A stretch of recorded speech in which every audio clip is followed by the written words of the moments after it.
বিশ্বনবী যখন রুকু দিতেন, সিজদায় চলে যেতেন, উটের পচা নাড়ি ভুড়ি এনে বিশ্বনবীর কাঁধে ফেলে রাখা হতো। বিশ্বনবীর গলার মধ্যে রশি ধরে টান দেয়া হতো। কয়েকবার বিশ্বনবীর এই ঘাড়ের এই চামড়া ছিঁড়ে গিয়েছে, একবার চাদর টান দেওয়ার কারণে, আরেকবার রশি টান দেওয়ার কারণে। বিশ্বনবী কিছুই বলেন নাই, ক্ষমা করে দিয়েছেন। যেই মক্কার শত্রুরা বিশ্বনবীকে মক্কা থেকে বিতাড়িত করেছেন, এবং যেই রাতে উনি হিজরত করলেন, মাইগ্রেট করলেন, উনি কেঁদে কেঁদে বারবার মক্কার দিকে ফিরে তাকায়, আবার যায়, আবার ফিরে তাকায়, মাতৃভূমির মায়া ছাড়তে পারছেন না।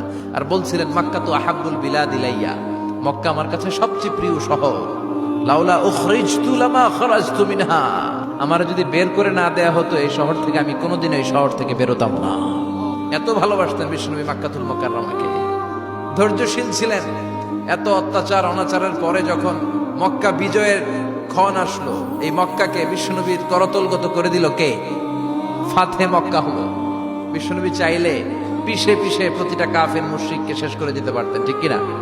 কিন্তু বিশ্বনবী বললেন, লা তাসরিবা আলাইকুমুল ইয়াউম ইযহাবু আনতুমুত তুলাকা, কোন রিভেঞ্জ চলবে না আজকে, কোনো প্রতিশোধ নাই। একেবারে বড় যুদ্ধাপরাধী যারা, মারাত্মক যারা অফেন্স করেছে, তাদেরকে শাস্তির আওতায় আনা হবে, বাকি সবাইকে আমি ক্ষমা করে দিলাম। পৃথিবীর ইতিহাসে এরকম নজির কোথাও পাওয়া যায় না, যাকে এত অত্যাচার করে বিতাড়িত করা হয়েছে, নির্বাসন দেয়া হয়েছে, হিজরতে বাধ্য করা হয়েছে।